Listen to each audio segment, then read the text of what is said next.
Hi guys, it's Tad from Kinetic Evolution. I want to chat today a little bit about learning a Romanian deadlift movement pattern as part of a back rehab progression. And it's an excellent movement pattern that'll help prevent back injury or back pain. And the reason is because one of the most important things to learn is how to separate movement at the hip versus movement at the spine.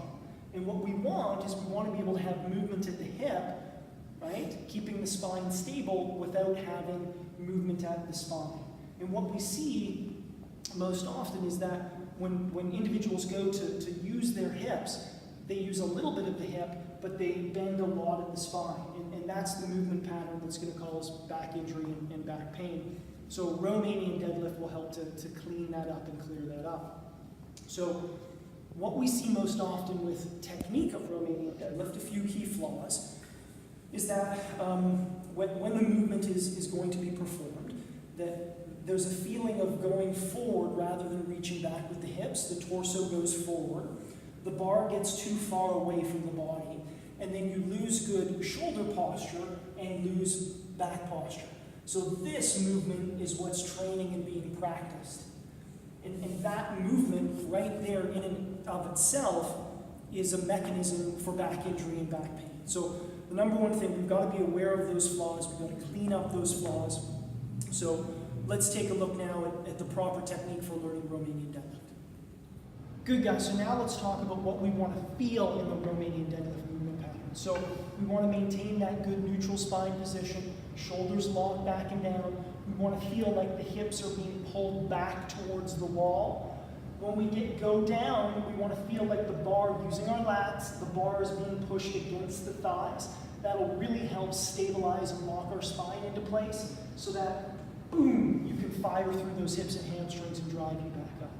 So let's apply that. With the barbell, we'll go through that process again.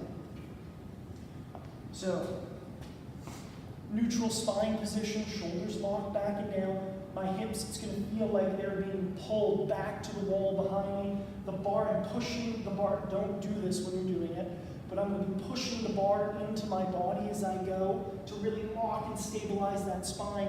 You'll feel those hamstrings stretching and just singing. Boom, you can drive back up. Back, drive through. Back, drive through. And now, in practicing that, you're really learning how to engage the core, stabilize the spine, and train the hips. And you can apply that movement pattern as you practice it, master it, progressively load it. You then can take that and apply that to simple life tasks like picking a baby out of a crib, lifting groceries out of a car, something like landing a jump properly through the hips or a change of direction properly through the hips. And you're sparing your back and your spine by not overly moving through the spine and moving through the hips. So I would highly recommend learning a Romanian deadlift movement pattern and mastering it as part of your back rehab progression. So good luck with that, guys. Let us know if you have any questions or comments. Thanks for watching.